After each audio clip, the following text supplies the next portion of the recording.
एबे जीवा शैम्पू हमपू नहीं पूरा क्लीनिंग हो जावा। नमस्कार जय जगन्नाथ मु शशि आपण मानक आउ गोटे ब्लॉग रो स्वागत करुची। तो गाइज आशा करुची आपण माने भलो थिबे, आपण मानक परिवार भी भलो रहिथिबो।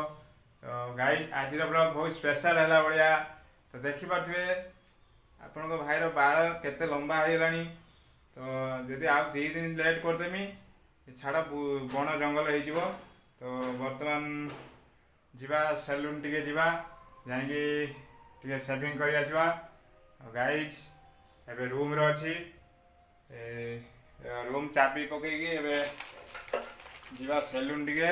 गाइज एबे चाबीटा रूम पकई दबा, चाबी पकईकी तो भाई जीवा सैलून। हैदराबाद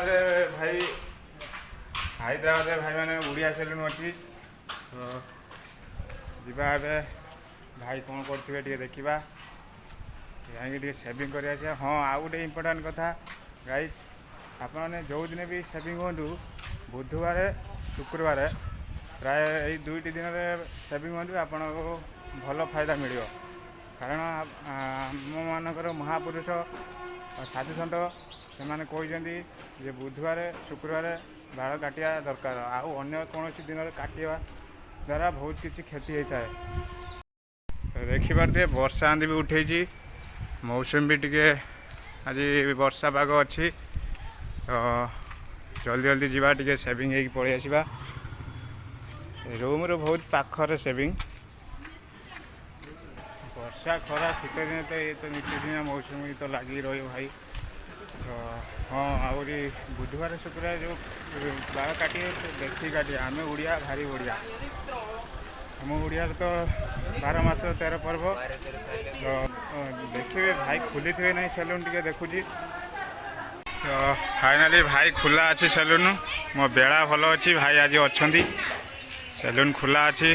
तो सैलून भितर को बर्तमान जीवा। जय जगन्नाथ ना गाइस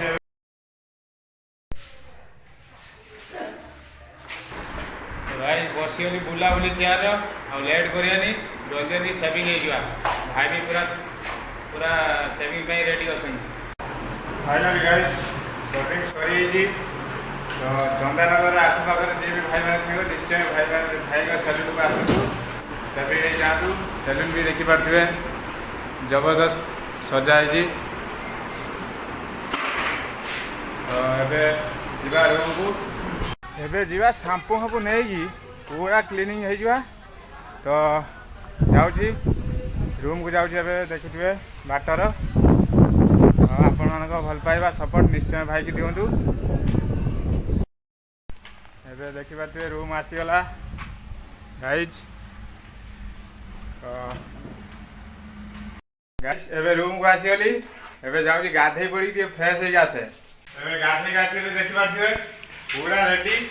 तो देखिए हेयर कटिंग आउ बॉडी पूरा कहे कमेंट रे निश्चय। हाँ गाइज एबे हेयर कटिंग केमिति है निश्चय कमेंट माध्यम कहे। बॉडी रो गेटअप भी देखिपे निश्चय कमेंट रे कहे। जाऊँगी एबे टिके पैंट सार्ट पिंधि पड़े, शीत लगुच वर्षा मौसम अच्छी तो शीत लगुच। देखिपे पूरा पैंट सार्ट पिंधि आपण भाई फिट हो गला। तो बहुत खुशी लगे हैदराबाद रे उड़िया सैलून। भाई भी भल सेविंग कले मन को पाईगला। आपण मैंने भी चंदानगर आखपाखे जदि रोथे तो आसिक निश्चय भाई का सैलून रे सेविंग हूँ। आउ कौन कहबी आपण मैंने सदा सर्वदा हसु थाओ, लाइफ रे सदा सर्वदा हसी चलो। आपण मैंने सदा सर्वदा सुस्थ आरोग्य रुह, आपण को परिवार भी खुशी रहू। आउ रोजी देखा नेक्स्ट ब्लॉग रे। जय जगन्नाथ।